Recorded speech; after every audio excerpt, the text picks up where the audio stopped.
العصر إن الإنسان لفي خسر إلا الذين آمنوا وعملوا الصالحات وتواصوا بالحق وتواصوا بالصبر۔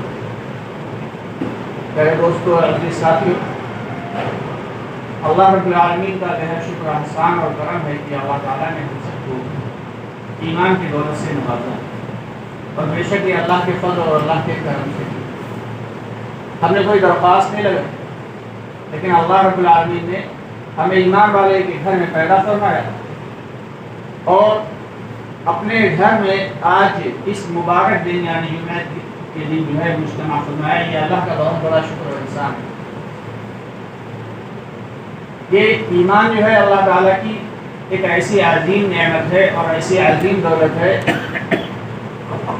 کہ جس کا موازنہ کسی چیز سے بھی کیا ہی نہیں جا سکتا۔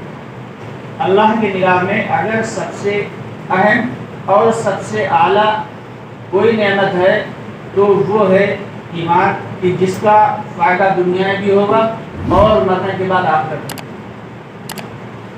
دنیا میں مال کا سکہ چلتا ہے اور آخرت میں اعمال کا سکہ چلے گا، لیکن اعمال سے پہلے ایمان کا ہونا لازمی ہے۔ اللہ رب العالمین نے یہ جو قرآن پاک میں ایک سورہ نازل فرمائی ہے، سورہ والعصر، حضرت امام غزالی رحمۃ اللہ علیہ فرماتے ہیں کہ اگر اللہ تعالیٰ پورے قرآن کے بجائے صرف یہی ایک سورہ نازل فرماتے تھے تو یہ پورے قرآن کے متن کے لیے کافی ہے۔ ایسی عظیم سورہ اللہ رب العالمین نے، جیسے گویا کہ حضرت امام غزالی رحمۃ اللہ فرماتے ہیں گویا کہ دریا کو کوزے میں بھر دیا گیا۔ اس کا ریزن کیا ہے، اس کی وجہ کیا ہے کہ اللہ تعالیٰ نے صرف 4 باتیں بتائی ہیں اور ان 4 باتوں میں تمام چیزوں کو اللہ تعالیٰ نے مجتمع فرما دیا۔ یہ والعصر، اللہ تعالیٰ نے قسم کھائی، اس چیز کی قسم کھائی کہ اللہ کو قسم کھانے کی ضرورت کیا پڑی، اور اللہ نے صرف ایک ہی جگہ نہیں بلکہ قرآن پاک میں 10 جگہ قسم کھائی۔ والضحیٰ واللیل اذا سجا، اور والشمس وضحاها والقمر اذا تلاها، بہت ساری جگہ، ہر جگہ اللہ رب العالمین چونکہ خالق ہیں اس لیے اللہ نے مخلوق کی قسم کھائی۔ اللہ خالق ہے اور خالق سب سے اعلیٰ سب سے ارفع ہوتا ہے، اور اللہ تعالیٰ نے مخلوق کی قسم کھائی۔ اور قسم کیوں کھائی، اس کا ریزن کیا ہے، اپنی بات کو، میری بات کو بندے اچھے سے سمجھ لیں اور بندوں کے دل میں گھر کر جائے، صرف اس وجہ سے۔ مخلوق کے لیے اگر یہ ہے کہ ضرورت پڑے کسی چیز کی کبھی بھی قسم کھانے کی تو وہ مخلوق کی قسم نہیں کھا سکتی، مخلوق اللہ یعنی خالق کی قسم ہے۔ قرآن پاک کی قسم، مسجد کی قسم، فلاں کی قسم، یہ سب نہیں چلتی۔ اگر بہت اہم ضرورت پڑ گئی تو اللہ کی قسم کھائی جا سکتی، لیکن اللہ رب العالمین جو کہ خالق ہیں وہ مخلوق کی قسم کھا رہے ہیں۔ والعصر، یہ قسم ہے اس زمانے کی، اور زمانہ کیا ہے، اللہ تعالیٰ فرماتے ہیں زمانے کو برا مت کرو کیونکہ زمانہ تو نہیں، زمانہ خود اللہ سے ہے۔ عام طور سے ہم لوگ یہ بات کہہ دیتے ہیں کہ زمانہ بہت خراب چل رہا ہے، نہیں دوستو، زمانہ خراب کبھی نہیں ہوتا، زمانہ تو اللہ سے۔ ہاں دور خراب ہو سکتا ہے، وقت خراب ہو سکتا ہے، ماحول خراب ہو سکتا ہے، ہر چیز جو ہے وہ ماحول پہ ڈیپینڈ کرتی ہے۔ جو دعوت والی محنت آپ لوگوں نے دیکھا ہوگا، لوگ آتے ہیں جماعت میں اور جو ہے سر کے اوپر گٹری رکھ کے اور اپنا سامان لے کے اپنا کھانا پکانا اور لوگوں کی خوشامدی کرنا، اس کا مقصد کیا ہے؟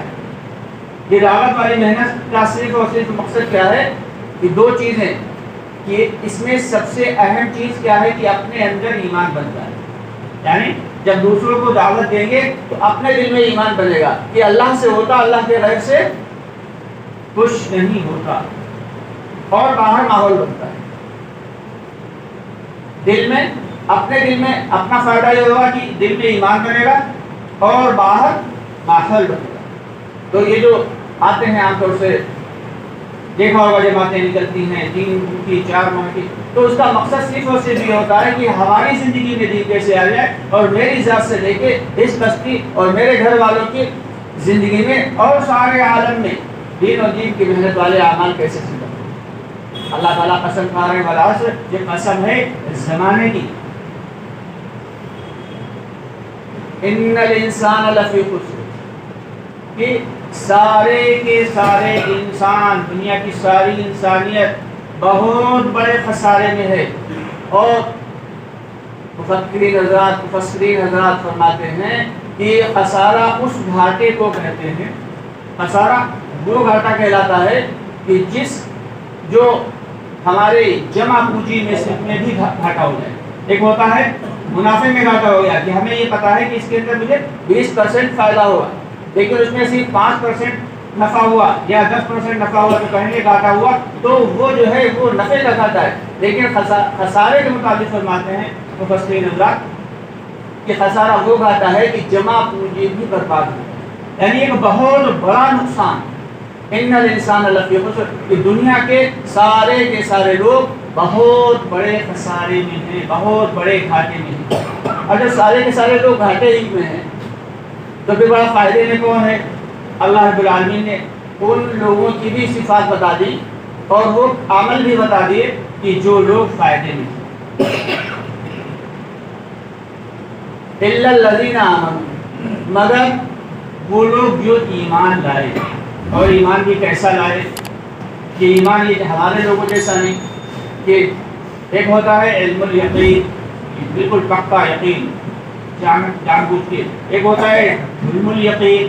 تو ہم لوگ تو علم الیقین والے میں ہیں کہ ابھی جو ہے ہمارا دل میں یہ آیا کہ بے شک اللہ سے ہوتا، اور تھوڑی دیر کے بعد ارے یار یہ ڈاکٹر جو ہے صحیح نہیں ہے، چلو فلاں ڈاکٹر کو دکھاتے ہیں، وہ ڈاکٹر زیادہ اچھا ہے.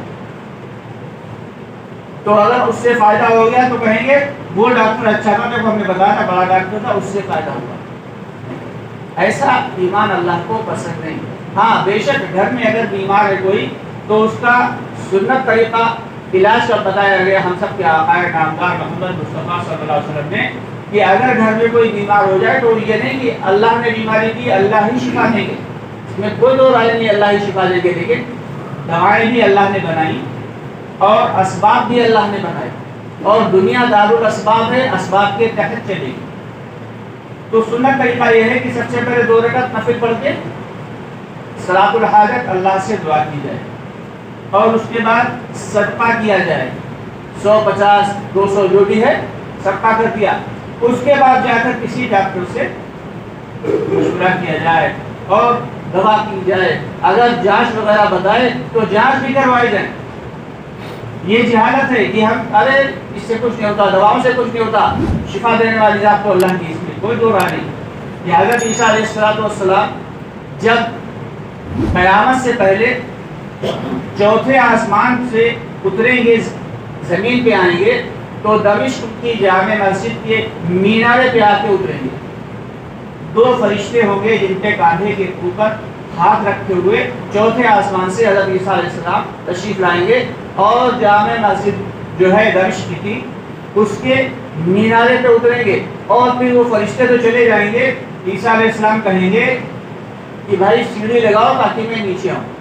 تو کہیں گے حضرت آپ 4تھے آسمان سے لے کے یہاں تک آ گئے، تو یہاں سے یہاں تک بھی تو نیچے بھی تو آ سکتے ہیں. تو حضرت عیسیٰ علیہ السلام فرمائیں گے کہ وہ سارا معاملہ غیب کا تھا، اب دنیا میں آ گئے تو دنیا جو ہے وہ دارالاسباب ہے، تو یہاں تو سیڑھی لگانا ہوگی. تو جب مینارے پہ سیڑھی لگائی جائے گی تو حضرت عیسیٰ علیہ السلام تشریف لائیں گے. تو بس قصہ مختصر یہ کہ اللہ تعالیٰ نے وہ اعمال بتائے کہ جن اعمال کے کرنے والے کبھی نقصان میں نہیں ہوں. والعصر ان الانسان لفی خسر الا الذین آمنوا، جو لوگ ایمان لائے سچا پکا کہ اللہ کی ذات کے اوپر کامل یقین، سب کچھ کر سکنے والی ذات اللہ کی ہے، نفع نقصان پہنچانے والی ذات اللہ کی ہے، عزت و ذلت دینے والی ذات اللہ کی ہے. اللہ چاہے تو عزت کے جو ہے نقشوں میں ذلیل کر کے دکھا دیں، اور اللہ رب العالمین چاہیں تو ذلت کے نقشوں میں اور عزت دے کے دکھا دیں.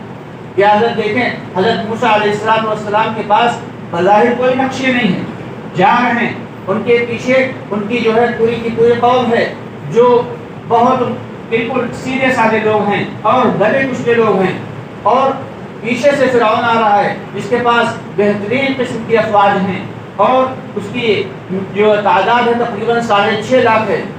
لیکن حضرت بظاہر تو یہ نظر آ رہا ہے کہ موسیٰ علیہ السلام اور بنی اسرائیل جو قوم ہے وہ آج برباد ہو جائے گی. لیکن اللہ تعالیٰ نے موسیٰ علیہ السلام کو ذلت کے نقشوں میں عزت دے کے دکھا دی اور فرعون کو عزت کے نقشوں میں ذلیل کر کے دکھا دیا، یعنی اس کو حد کر دیا اور اس کے بعد اس کی لاش ہی باہر آ گئی اور وہ لاش آج بھی دنیا میں موجود ہے اور لوگ اسے جو ہے وہ عبرت کی نگاہ سے دیکھتے ہیں۔ تو